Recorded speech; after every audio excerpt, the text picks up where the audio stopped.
So now for SN1 mechanism. S stands for substitution again, N for nucleophilic, and 1 for the order of the reaction. So for the nucleophilic substitution reaction, here's where the difference comes. Because I will be using a weakened nucleophile, the nucleophile will not attack at the beginning.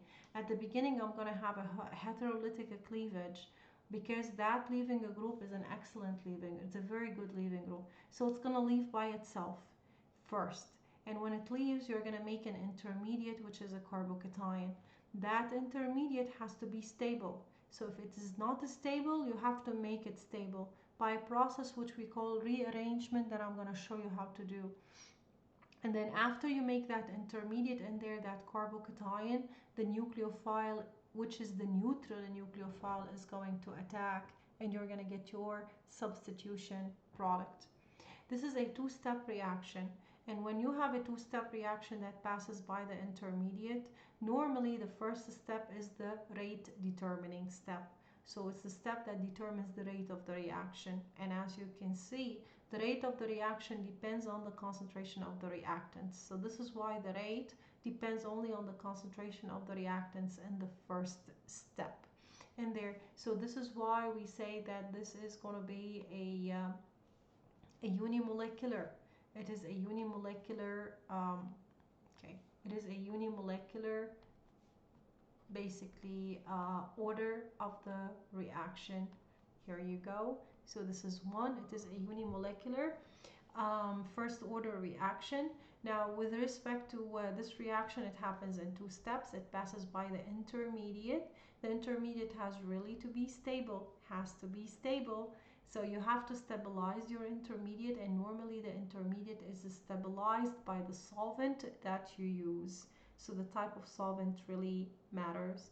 With respect to the stereochemistry of the reaction, since you're making a planar intermediate, the nucleophile, when it attacks, since this is a planar, it's an sp2 hybridization, the nucleophile is going to attack either from the top, or the nucleophile is going to attack from the bottom. So you're going to end up having two products in this case. One is going to be inversion in configuration, and the other one is going to be retention in configuration, which you end up having a racemic mixture at the end. So, so basically, as I mentioned, it is a two-step mechanism reaction in there. So let's have an example over here. The first step, the halogen is going to leave. Why the halogen leaves here? See, with SN1, I am using a weak nucleophile. I use a weak nucleophile. And weak nucleophiles are neutral. Okay? So I'm using a weak neutral nucleophile. Like, for example, water. Just giving you one example in here. That nucleophile is so weak that it will not attack in the first step of the reaction. It's different than SN2. SN2 mechanism, I use the strong nucleophile, so it attacked right away. But this one, it's very weak. It's not going to attack. You need to form a stable intermediate, and then it will attack. So bromine is going to leave by a slow step that determines the rate of the reaction. So this is going to be the rate determining step. You're going to make your carbocation. Once you make your carbocation in here, this guy is so important because this guy has to be stable. If it is not stable, you have to make it stable by rearrangement. Once you make it stable by rearrangement, you're going to take the carbocation and you're going to react it now with your nucleophile. The nucleophile normally that you use is your weak nucleophile. I have an example here of acetate. Acetate acts as both weak and strong nucleophiles. Here you go. If I go back just to show you, this is one of the fair nucleophiles. Here you go. This acetate is one of the fair nucleophiles that can go either by SN2 or SN1. It depends on the conditions, though, of the reaction. Okay, so let's go back. Here you go. So in this case, my acetate is my nucleophile. It is going to be my fair nucleophile. And since this is going to be my carbocation, it's simply going to attack by a reaction of a nucleophile, electrophile. See my arrow? from the more to the less, from the lone pairs. Guys, some of you are drawing in the homework the arrow from the negative charge. This is not right. It's from the lone pairs because I'm using the lone pairs to make a bond with the oxygen and the carbon. I'm not using the lone pairs I'm not using the negative charge to make the bond. That normally the step that leads to the product is the fastest step in there, and you get your product. This reaction is a two-step reaction. Every step has a reactant, transition state, and the product. So in this case, I have two transition states. This is the energy diagram of the reaction. I'm going to start with my alkyl halide. I'm going to pass by my first transition state where the bromine is leaving in this case. So I need to show that the bonds are broken. And then I'm going to pass by an intermediate. I didn't call it a product. Notice, I called it an intermediate because it's higher in energy than the reactants. So this is why it's still called an intermediate. That intermediate is the reactant in the second step. So I'm starting with this one over here, a reactant in the second step. I'm going to pass by my second transition state. This is TS2. So that is TS1. That is going to be TS2. And then I'm going to go straight to my product. Now, since I have two steps, I can basically compare the activation energy for both and see if the activation energy, the smaller the activation energy, the faster is the reaction. So I can easily tell that step number 2 is fast, and always the step which leads to the product is the fastest step in that case. Your overall enthalpy of the reaction, which is the change of the reaction, is negative. So it is an exothermic reaction, since basically the energy difference between the reactants and the products is negative. So that is negative. This is an exothermic reaction. Now for the stereochemistry, we have to understand the stereochemistry by looking at the hybridization of the intermediate, the carbocation in there. That carbocation has an empty p orbital. It is a planar. It has a vacant p orbital. It is a planar. So that p orbital can accept the electrons from the nucleophile. Nucleophile has a lot of electrons, and the carbocation has it's an electron deficient site because its p orbital is empty. So the nucleophile here can attack the basically the p orbital either from the top. So the attack can be either from the top or it can be from the bottom, because it's a planar carbon with 3 groups. So the only geometry for it, the molecular geometry, is basically trigonal planar. So if it's a trigonal planar, all of them, they lie in the same plane. So the nucleophile has 50-50% chance of attacking either from the top or from the bottom. And when it does, see, the nucleophile can attack from either side. So the first step, bromine is going to leave, and you're going to get your intermediate, which is the carbocation, and then the nucleophile is going to attack from either sides. And when it attacks from either side, you're going to end up getting 2 products in this case, 2 products. And one of them is going to be basically the retention and the inversion in configuration. Inversion, how did I know this? Just take a look. Your bromine is on this side in here, which is the right.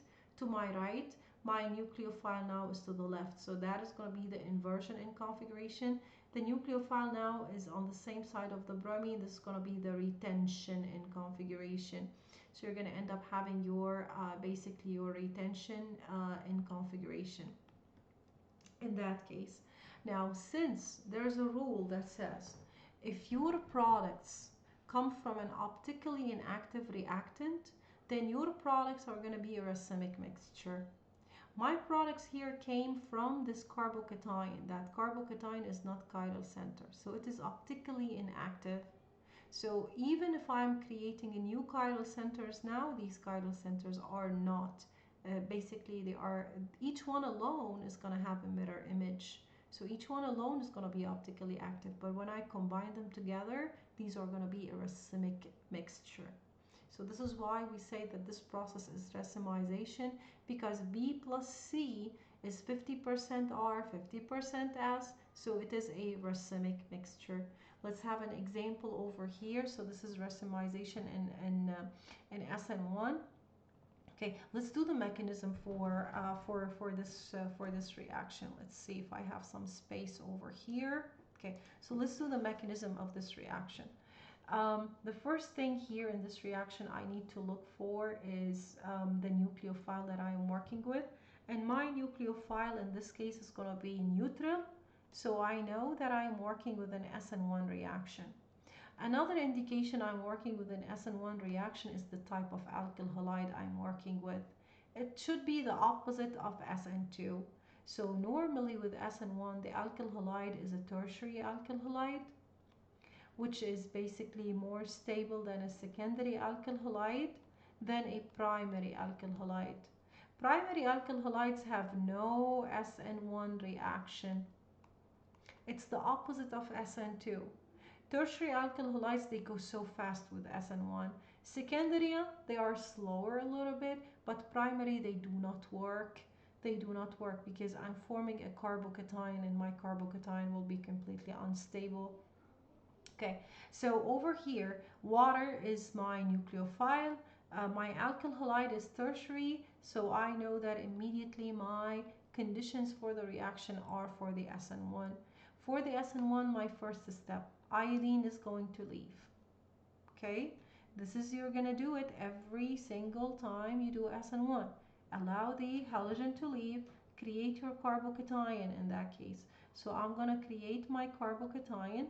You can either leave those groups the same as they are like that, but really it doesn't matter because all of them now lie in the same plane. Okay, so all of them, they lie in the same plane. So my first step over here, I'm creating a carbocation. Now once you create a carbocation, now my nucleophile is going to attack. So now let's make this shorter so that I have more room. So now your nucleophile, which is water, is going to attack. Now the thing is, water is going to attack, since this is a planar, water is going to attack from either the top or from the bottom. Okay, I'm using the same lone pairs, not two different ones. So water, these are two possibilities. Water is going to attack from the top, water is going to attack from the bottom. But see, since your iodine, which is the leaving group, is in plane, it has to stay in plane, but it's going to be either to the right or to the left. So now my product is going to be, if water attacks to the left, then I'm going to end up having this. This is the CH2D. This is my water. I need to write all the water molecule because the attack, basically I'm making a bond between this oxygen, do you see that, and this carbon. I still have my two hydrogens, so you write them down. And I have my CH3 over here and my CH2, CH3. So I'm going to end up having this, plus I'm going to end up having, if water attacked from the opposite side, from the right, then I'm going to end up having this guy over here. Remember that your product has to be what? A neutral. It cannot be positive charge. So it has to be neutral. So this means that there's an additional step that I would need to do in order to allow this product to deprotonate. Remember when we mentioned that if your nucleophile at the beginning of this chapter, if your nucleophile is a neutral, there will be an additional step that you have to do. And that additional step requires that you use water again. So water is used again in this case. Let me use another color. So water is going to be used again. So water here is going to be used again. And now water is going to act as an acid, as a base, in order to take the acidic hydrogen. So water here is going to act as a base. And that base from its lone pairs is going to come take that acidic hydrogen and form a lone pair on the oxygen. So you end up getting this product in here. Same thing. Okay. Let me put it this way. So water over here. So this is your water. Water basically is gonna use its lone pairs to take that extra hydrogen, add lone pairs to form the OH, and you're going to get your second product in there. So the point is, every time you use a neutral nucleophile, please make sure that that neutral nucleophile, you're going to use it more than once in order for your product to stay without any charge. This is another example. This is a secondary alkyl halide. It's going to go still by SN1 reaction. This is a weak nucleophile, so this is going to be SN1 reaction. Now, since I do have a chiral center, then I'm going to have two products, inversion and retention. Water changes into OH. So see, water adds in a form of OH because it loses a hydrogen by deprotonation. So the OH is going to be either proceeding by retention and configuration, stays on the same side of the chlorine, or it proceeds by inversion and configuration over there. See, I want you to write the mechanism of this reaction exactly as I did for that one before it. The alkyl halide, as I said, alkyl halides have to be more substituted. The more substituted the alkyl halide, the faster is the reaction. So primary alkyl halides, methyl halides, they have no SN1 reaction, not at all. With respect to the solvents, with respect to the nucleophiles first, with respect to the nucleophiles, you have to use weakened nucleophiles, and these weakened nucleophiles have to be neutral. Now these two over here, these are, sorry, this one over here, okay. So this one over here, this is an example, this is an example of a fair nucleophile. And that fair nucleophile can react with both SN1, by both SN1 or SN2 mechanism. So it depends on the conditions. If it was in a conditions that favors SN1, then it is SN1. If it's in conditions favoring SN2, then it is SN2. With respect to the solvents though, now for the solvents, I need to use a solvent that stabilizes both the cations and the anions. And my solvent is going to be, in that case, the polar protic one. It stabilizes my carbocation, makes it more stable. So this is why I have to use that type of solvent in there. Now let's take a look at carbocations and their stability. Normally, the most substituted the carbocation, the more stable it is. Just think about it like that. This is an sp2 hybridized carbon, right? So it is more electronegative than the sp3 hybridized carbon. So basically, electrons are pulled towards the more positive carbon in here. So this is going to be your direction of polarization. The more R's you have around the carbocation, the more stable is that positive charge in there, because basically your electronic cloud now is not just centered around the carbon, the carbocation. It's basically dispersed throughout the whole structure in there. Here, the electronic cloud is centered around this positive carbon. So that is deficient. That is electron deficient here. Here, this is a little bit electron deficient. It still steals a little bit electrons from this R, but it's still electron deficient. This is better because now it has two R's to contribute for its electron deficiency. So it steals electrons from both R's, spreading the electronic cloud in here between these two R's. And here it's a spread more. So the more spread the electronic cloud is and not being centered on just one site, one carbon, the more stable is your carbocation. So that makes the tertiary carbocations way more stable than secondary, than primary carbocations in there. We say that carbocation stability normally is derived by what I just explained, by inductive effect. Why is that? What is inductive effect? Inductive effect, basically, it's the pull of electrons through the sigma bonds. This is what inductive effect is. And we've talked a little bit about it in chapter 1. So I'm pulling electrons from the less electronegative sp3 to the more electronegative sp2 carbon over here. And I'm pulling electrons through the sigma bond. The more the electrons are pulled In this case, this means that this carbon now is no longer positive because it's gaining electrons from all of these R's. So the electronic cloud here is spread over a larger surface area. It's more dispersed. We say that the positive charge now is more dispersed and it's not just focused on just one carbon. So the more dispersed, take a look in here. The blue region indicates that where the positive charge is. So the positive charge here is centered around the carbon. Here the positive charge is less around the carbon because it's pulling electrons from that CH3. Here it's pulling more electrons from these two CH3, so it's less centered, and here it's basically more dispersed throughout the whole structure.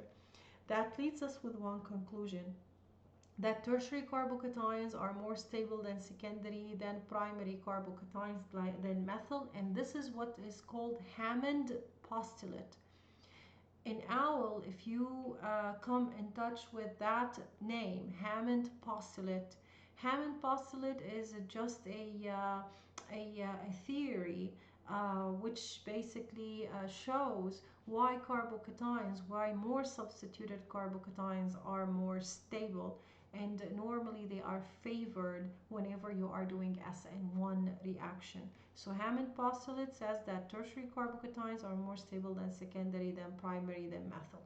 So this is why when you're doing SN1 reaction, you need your tertiary carbocation to be there. You need a secondary carbocation, but you cannot have a primary and a methyl carbocation because both are completely unstable to do an SN1 reaction. The question arises is, how can you make a carbocation stable? To make a carbocation stable, you can move from a secondary carbocation to a tertiary carbocation. You cannot go from a primary to a secondary, or from a primary to tertiary with alkyl halides. So we're only going to consider the rearrangement from secondary to tertiary carbocations, because primary carbocations, they don't exist. So this is why, okay? And since you are forming in SN1, you're forming a carbocation in there, you cannot form a primary carbocation. So now how you can make a carbocation more stable? Let's say in your reaction you've reached a secondary carbocation. How can you make it a tertiary carbocation? Tertiary carbocations are more stable. To make a tertiary carbocation, all what you need to do is do rearrangement. Rearrangement is basically shifting of the bonds. You normally do rearrangement two ways. Either you move a hydrogen or you move a CH3 if the adjacent hydrogen is not present. So we're going to consider both cases, okay? So let's have this example over here. I am reacting this with a nucleophile. The nucleophile that I'm using is weak. Let's say water, okay? So let's say I'm reacting it with water. Now I know that this guy over here is a secondary alkyl halide. I know that secondary alkyl halides go by SN2, right? They go by both SN2 or SN1, because the trend for SN2, primary alkyl halides, they are faster, first methyl. Methyl halides, they are faster than primary, then secondary alkyl halides, then tertiary alkyl halides. So tertiary alkyl halides have no reaction with SN2. With SN1, it's the opposite. Tertiary alkyl halides, they go faster than secondary alkyl halides, then primary alkyl halides, then methyl halides. And methyl halides and the primary alkyl halides have no reaction with SN1. That leaves secondary alkyl halides to be common between SN1 and SN2. So to determine which one is going to be, is it SN1 or SN2, is the type of nucleophile that you are working with. If your nucleophile is weak, neutral, then that is going to be SN1. If it was strong with a negative charge, that will be SN2. So pay attention to that. Here I am working with a weak and neutral, so this is why it's going to be an SN1 reaction. With SN1 reaction, I'm going to start by allowing the halogen to leave, making my carbocation. The moment you make your carbocation, please stop and ask yourself, what type of carbocation did I make, and can I make it more stable? That carbocation is a secondary carbocation. So can I make it a tertiary carbocation? To make it a tertiary carbocation, to see if there is a possibility of making it a tertiary carbocation, the first thing that you need to look for is the adjacent carbons. I do have two adjacent carbons in here. I have one and I have a second one over there. You look at the most substituted adjacent carbon. Most substituted means that carbon that has the most carbons around it. This one has just hydrogens around it, but this one has two carbons around it. So just visualize, if I move this positive charge and put it in here, now my carbocation is going to be a tertiary carbocation. So it can be, I can move my tertiary carbocation and make it tertiary carbocation. So in this case, how can you carry out the rearrangement? To carry out the rearrangement, you basically look at that adjacent carbon and let's highlight the bond and the hydrogen. Okay, so let's highlight the bond and the hydrogen, and you move the electrons and the hydrogen. So the hydrogen with its two electrons, you move them to the adjacent carbocation. When you do that, now this carbocation now is a tertiary carbocation. This guy now is a tertiary carbocation. And tertiary carbocation is more stable than secondary. So now I'm going to use this one over here to carry out, to form my major product. Major and minor, what are those? A major product is a product that occurs at a high percentage. And normally it comes from a more stable intermediate. A minor product, it occurs at a less percentage and it comes from a less stable intermediate. So here, because my intermediate tertiary is more stable than a secondary carbocation, I'm going to form my major product. Now, once I form my tertiary carbocation, that tertiary carbocation with a plus charge is going to react with my nucleophile. This is the second step of the SN1 reaction. Water is going to immediately attack the positive charge as in the reaction, and you're going to get your product. This is when you want to move a hydrogen. Now, let's say I don't have an adjacent hydrogen. What do I need to do? So I ended up having my secondary carbocation in here, and I don't have any adjacent hydrogen on the most substituted carbon. What do I need to do? Easy.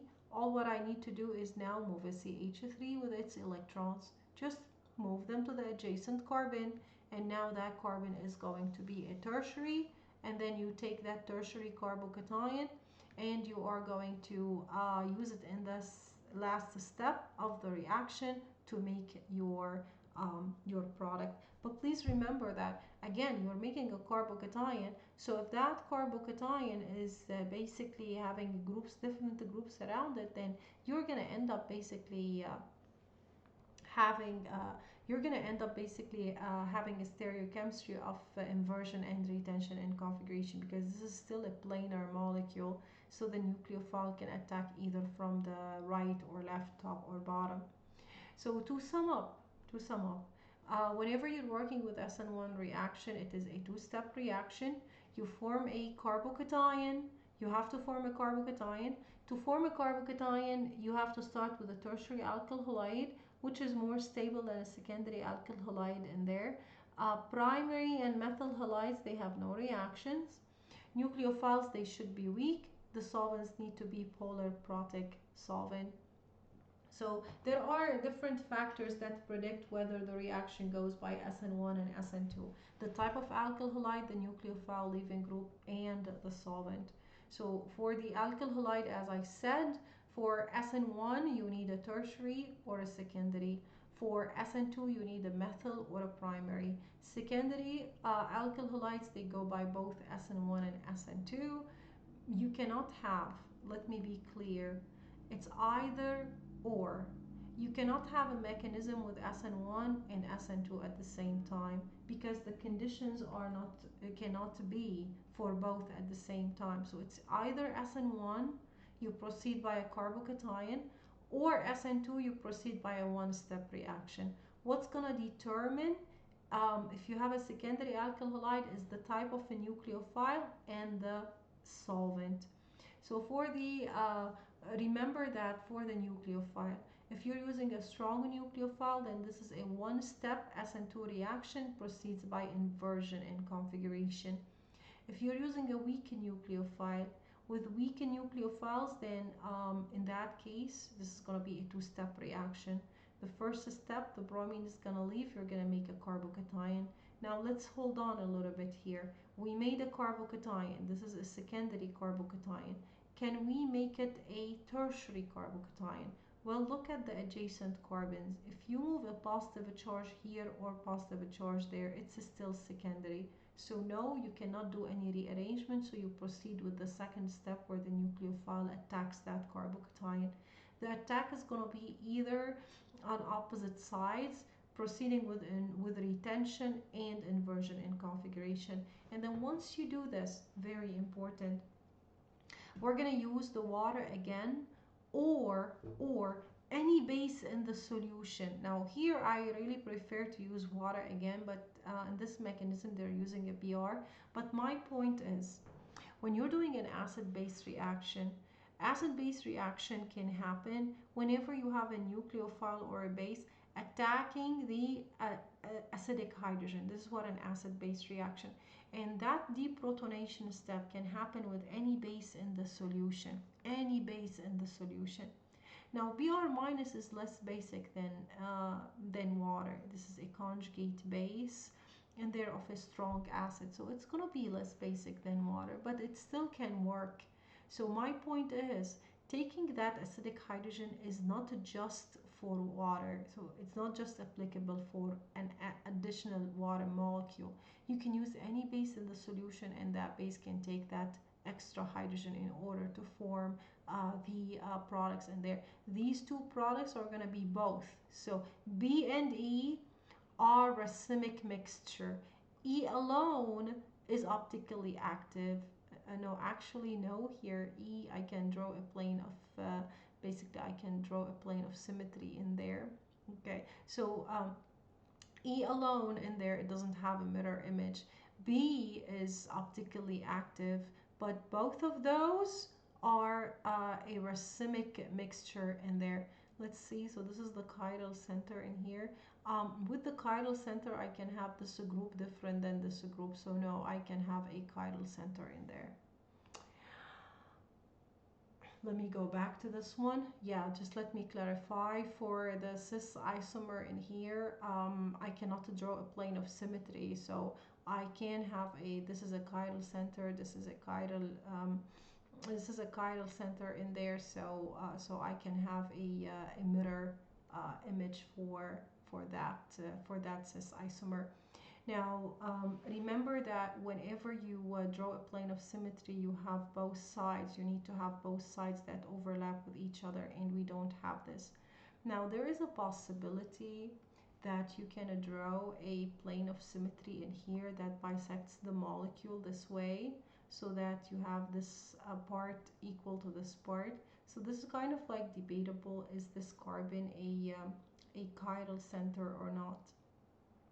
Normally, if you want to look at it by drawing a plane of symmetry that passes through the OH and the CH3, no, this carbon is not going to be a chiral center, and the whole molecule is going to be optically inactive. So the cis isomer will not have a mirror image in that case, but the trans will though, because the trans doesn't have a plane of symmetry. So let's keep it that way, that the cis isomer will be optically inactive because it's not going to have a mirror image, but the trans isomer will be. So I'm going to end up having two products in this case, the cis and the trans. The trans will have a mirror image, but the cis will not have a mirror image. With respect to the leaving group, the weaker the base, the stronger is the leaving group for both SN1 and SN2.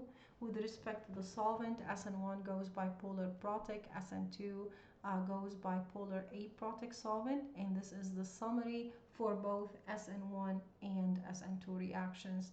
Now, let's talk a little bit about allylic and benzylic halides. Allylic and benzylic halides, they undergo SN2 and SN1 reactions, and the trend is here. Normally, these types of carbocations in SN1, they are very stable. So if I make a benzylic carbocation, a benzylic carbocation is basically a benzene. Okay, a benzylic carbocation is basically a benzene that is a CH2 and a positive charge. This is a primary benzylic carbocation. Okay, and then again, as I substitute the hydrogens with odd groups, then I would end up getting a secondary benzylic in that case, and the tertiary benzylic carbocation. But that is the benzylic carbon over there. Primary benzylic, they are stable. They are as stable as a secondary carbocation. And tertiary benzylic are the most stable. Same thing for the allylic. So for the allylic carbocation, I have a CH2 over there with a plus a charge. This is my allylic carbocation. This is my allylic carbon. This is the allylic carbocation. So if this right now, it's a primary allylic carbocation. But if I substitute those hydrogens, then I'm going to start having a secondary and a tertiary allylic carbocations. The point is, with the SN1, tertiary benzylic and allylic carbocations, they are more stable than tertiary carbocations. And then tertiary carbocations are as stable as a secondary benzylic allylic, and secondary carbocations are as stable as primary allylic, benzylic, and primary benzylic. And of course, these two have no reaction with SN1. These two, this one over here has no reaction with SN2. So tertiary alkyl halide, including benzylic and allylic, they do have no reaction with SN2. With these types of problems in here, now let's sum up a little bit. So when you have reactions like that, the first thing that you would need to look for is your nucleophile. Where is your nucleophile? We mentioned at the beginning that there are different ways to write an organic reaction. One of them to write the nucleophile at the top of the arrow, the solvent at the bottom. Another way, if I want to represent it, I would write this plus water on the side, and then above this arrow I would write my solvent. So this way I would know that this is my nucleophile and this guy is going to be my solvent. Solvent does not interfere in the reaction except dissolving, making sure that the water in this guy over here is dissolved. The reason why, because water and alkyl halides, they are immiscible. They don't dissolve. Alkyl halides, they don't dissolve in water. So you would need to put methanol in there to make them miscible. So this methanol is going to be the solvent, but the nucleophile is going to be the OH. So your product is going to have OH in it. It's not going to have an OCH3 in it. Pay attention to that. Now, whatever comes above the arrow is my nucleophile. See the difference in here? Whatever comes underneath is my solvent. If I don't have anything underneath the arrow, this means that the nucleophile acts as a solvent. As simple as that. And weak nucleophiles normally act as solvents too. So you don't have to put solvents with them because they act as a solvent, except when you are using water. When you are using water, because it's immiscible with the alkyl halide, you have to put an external solvent in there like alcohol. So please do not be confused. Which one is my nucleophile? Which one is my solvent? The top one is the nucleophile. The bottom one is the solvent. Like for example here, like this is another example there. See, the top one now is my nucleophile. That is going to make the water as a solvent. Now once you figure that out or sort it out, then figure out the strength of your nucleophile. Nucleophile water is neutral, it is weak. Type of alkyl halide is a tertiary alkyl halide. Okay, so the type of alkyl halide is a tertiary alkyl halide in that case. The solvent is a polar protic solvent. So all of these conditions, they point to SN1 reaction. SN1 reaction, I know that it is basically a two-step reaction. My first step, so let's go ahead and draw that. My first step, iodine is going to leave. See how am I drawing the arrow? I'm showing now the mechanism of the reaction, showing the two steps. So iodine is leaving, and when iodine leaves, I'm going to make a carbocation. Now my carbocation in here, immediately I have to look at the type of carbocation that I formed, which is tertiary carbocation. Tertiary is the most stable, so I cannot rearrange nor do anything, so I will proceed. Now I'm gonna use my nucleophile, which is the water. The water is going to attack on both sides, either from this side or from the other side. Okay, so water is going to attack from both sides in this case, and you're going to end up having, this is from SN1 reaction, you're going to end up having always two products in there. So you're going to end up having your water being positive in here if the water attacks from the top, and you're going to end up having your basically water at the bottom, which is here if water attacked at the bottom. So you're going to end up having two products in this case. Now since you end up having two products in this case, that's again, it's not still a product because you would need to deprotonate. So to deprotonate, I'm going to use, now see here, okay, here's the thing. I have a solvent. So if I'm given a solvent, I'm going to use that solvent in there. If I am not given a solvent, then I can use either I minus or another molecule of water, whatever you want that can take that extra hydrogen. But since I'm given the solvent, I'm going to use that solvent in here. And that solvent is going to take that extra hydrogen, form a lone pair on the oxygen. Okay, I'm going to do the same thing for this solvent over here. It's going to take basically the extra hydrogen, see my arrow, from the lone pairs of the oxygen. This is my base. This is an acid-base reaction. It takes the acidic hydrogen and adds the electrons to the oxygen. So you're going to end up basically getting your product in this case, which is my OH, okay, plus, here you go, and this is going to be my OH in there, plus whatever whatever formed in here. See what formed? What formed is a CH3 when the solvent took the acidic hydrogen. I protonated my oxygen in there. Do you see that? So I formed this guy over here, and of course don't forget I have the I minus. Okay, now normally see those two, normally products don't prefer charges, so these two are going to react with each other. Iodine is going to take a hydrogen because that is a base. It is a weak base, but it can take this acidic hydrogen there and form a lone pair.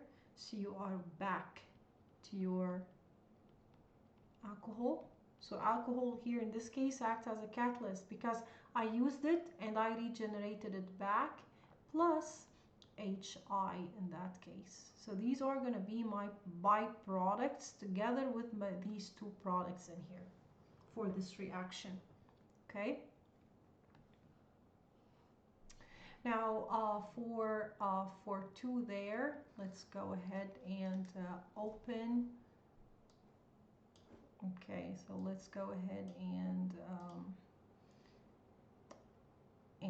open just file, new one. Okay, so let's go ahead and open.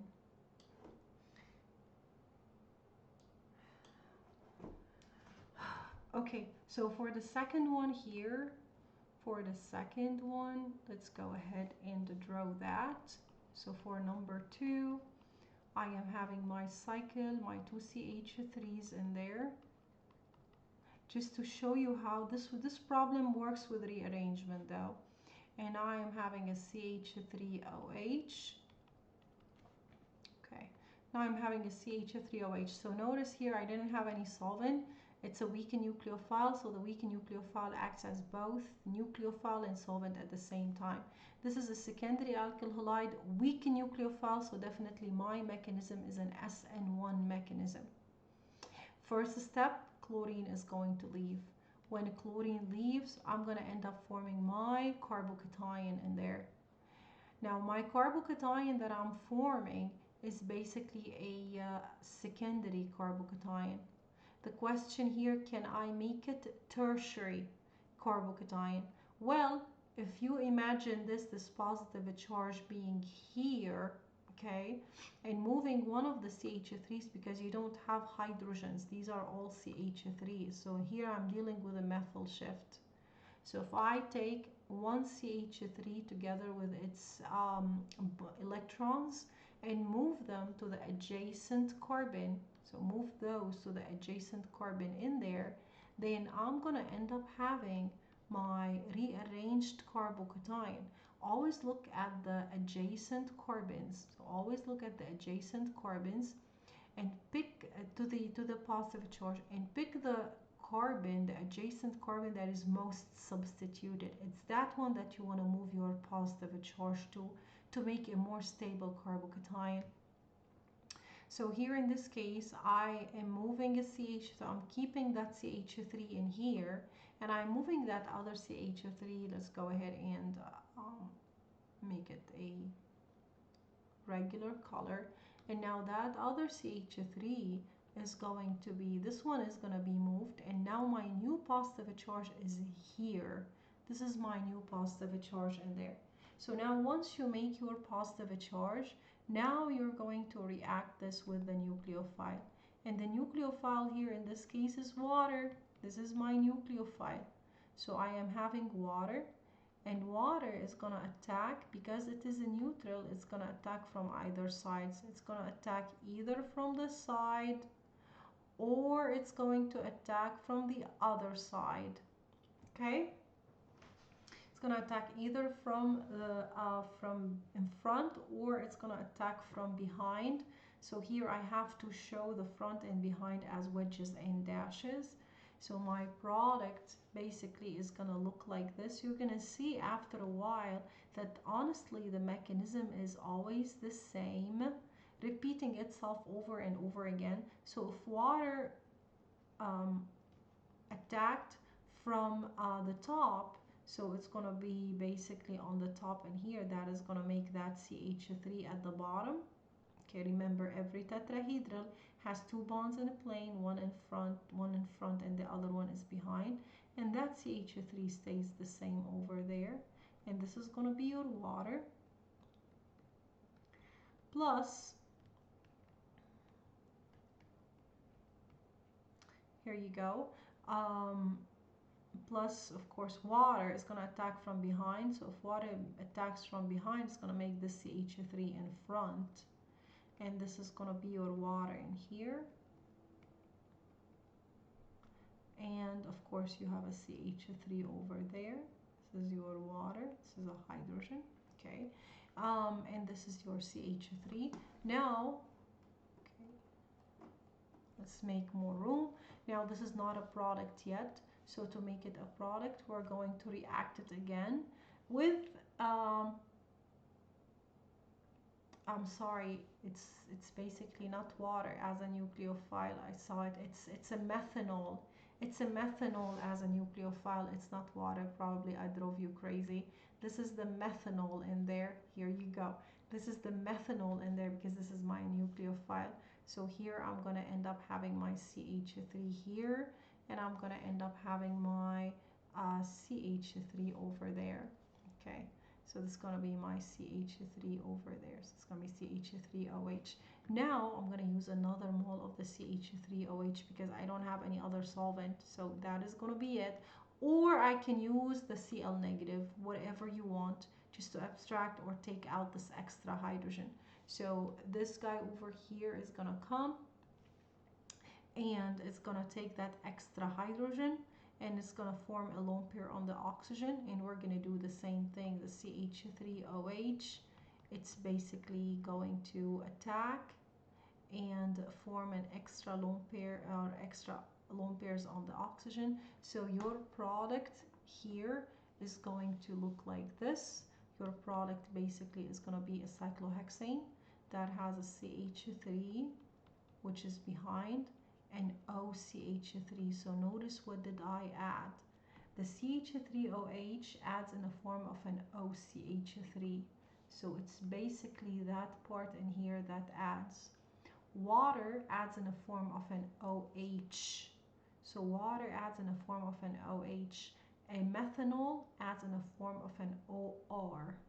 Okay, so both are going to lose a hydrogen by the deprotonation. Remember, by the deprotonation, they're going to lose a hydrogen. And then, of course, I will have a CH3 over there, plus my byproduct, which is this guy over here, plus the Cl negative. And we're going to do the same thing over there.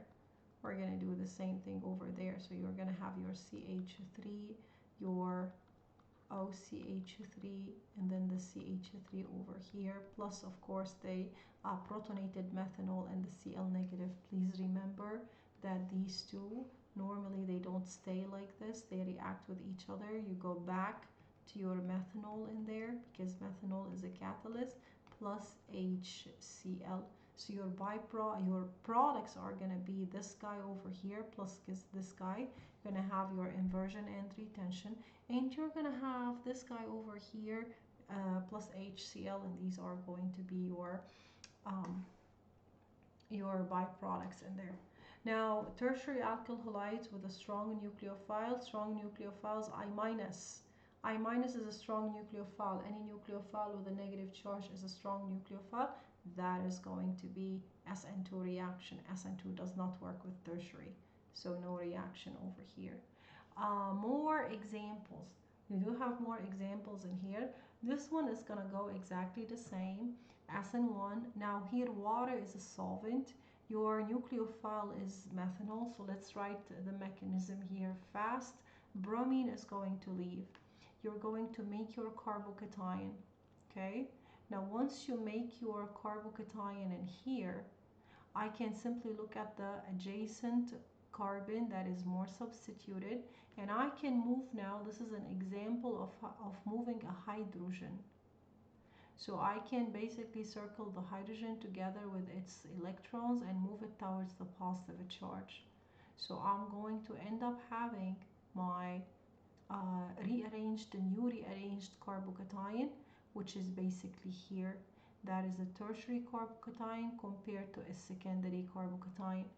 Now once you have that, then we're going to react it with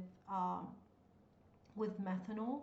So you're going to have methanol in this case, and the methanol here is going to, this is your nucleophile, not water. Water is the solvent. Whatever comes above the arrow, this is your nucleophile. So now methanol is going to attack either from the bottom or it's going to attack from the top. So methanol in here can attack from the other side. From the other side, I mean the top in that case. So methanol can simply attack from the top, and you're going to end up having two products. You're going to end up having your methanol. So see, my connection is from the carbon oxygen. This is what I did the bond with, carbon oxygen. And then next to the oxygen, I have a hydrogen and the CH3. Please practice this. If you don't practice it, you don't get it. You will not get it. Please practice it. Write down the reaction. Plus this guy over here. So I'm having my, here you go, and then my O, hydrogen, and the CH3. And as I mentioned before, as we did before, you're going to use water as a solvent for both. So using water as a solvent for both, you're going to do an acid-base reaction. So that is water. Acid-base reaction to deprotonate that extra hydrogen here, that extra hydrogen in there. My arrow is going to be from the base to the acid, forming a lone pair. From the base to the acidic hydrogen, forming a lone pair. So I'm just going to write it this way. So your products are going to look like this. That is going to be an OCH3. So if the OCH3 is at the bottom, then whatever auto group you have here is going to be on the top. Here I have 3 carbons, so we're going to write down my 3 carbons in there. This is 1, 2, and the 3. Okay. Um, this is 1, 2, and the 3. Yeah, we didn't miss any. Just making sure. Plus this guy over here. If the OCH3 is on the top, this is the OCH3, then the other molecule is going to be at the bottom, in there, and this is gonna be it's gonna be 1, 2, 3 over there. Now this is not a chiral center, but still you have to show stereochemistry since you are working with a cyclic compound. Now for the acetic acid is a weak nucleophile. It favors SN1 reaction. We're going to do the same thing over here with acetic acid. So with acetic acid, let me write the mechanism for this one here. Okay, so with acetic acid, it's an SN1 reaction. Why? It's an SN1 because first of all, it is a weak nucleophile. It's a secondary alkyl halide, yes, goes by both SN1 and SN2, but my acetic acid is a weak nucleophile. Let's draw the acetic acid, you guys. This is the acetic acid over there. And my nucleophile is on the oxygen. See those lone pairs? This is my nucleophile. So the first step, iodine is going to leave, and you're going to end up getting an carbocation. Once you get a carbocation, then the nucleophile is going to attack. Steps are basically repeating themselves over and over again. I didn't do anything new in here. It's the rules and I am obeying the rules. Now the acetic acid is going to attack either from the top or it's going to attack from the bottom, whatever, because this is a carbocation, it is a planar, and you're going to end up also getting a chiral center in that case. So my product here is going to look like this. I'm going to end up having two products. I'm going to end up having my, if it attacks from the bottom, then I'm going to end up having my OH, and then my carbonyl, and then my CH3. See my connectivity over there. Oxygen is positive. It's not still yet a product. Plus, of course, if this is behind, then hydrogen is going to be in front. You don't have to write the hydrogen, it's fine. Just telling you over here. So in this one here is going to be in front. You're going to end up having your O, carbon double bond O, and the CH3 and the hydrogen over here. This is a lone pair, a positive charge. And hydrogen will be behind. So these are going to be your two, not products yet. So I'm going to go ahead and use, since there is no solvent in there, I'm going to use pretty much, let's be simple, use I minus. And I minus, I could have used another molecule of this guy in order to take that extra hydrogen.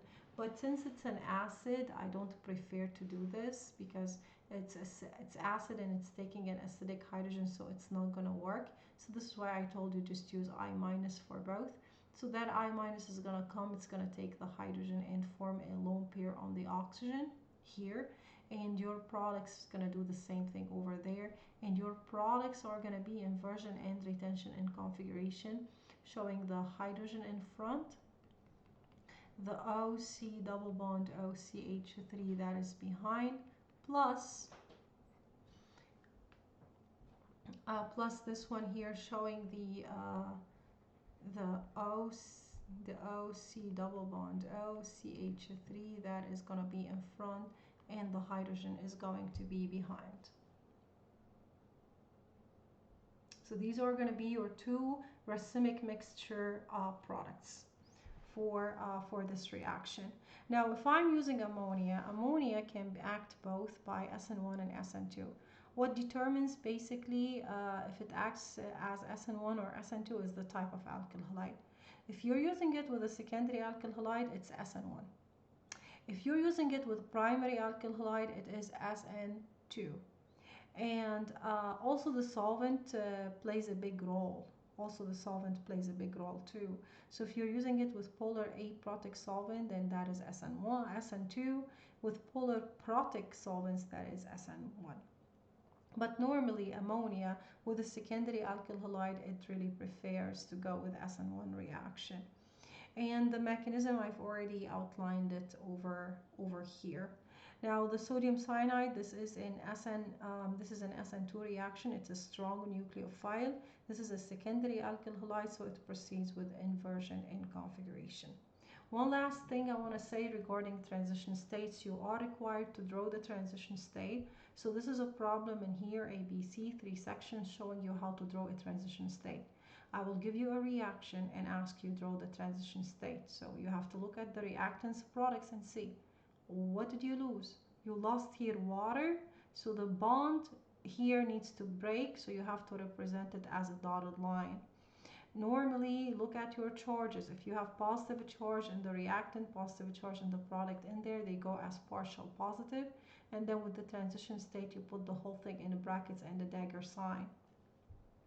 Same thing over here. I'm drawing a transition state. So what did I lose over here? The base took a hydrogen. So I lost basically the bond. That bond broke between the oxygen and the hydrogen, and I formed a bond between the hydrogen and the oxygen. So I need to show the bond that is basically broken and the bond that is actually formed and put the charges in there. Same thing over here. I did elimination.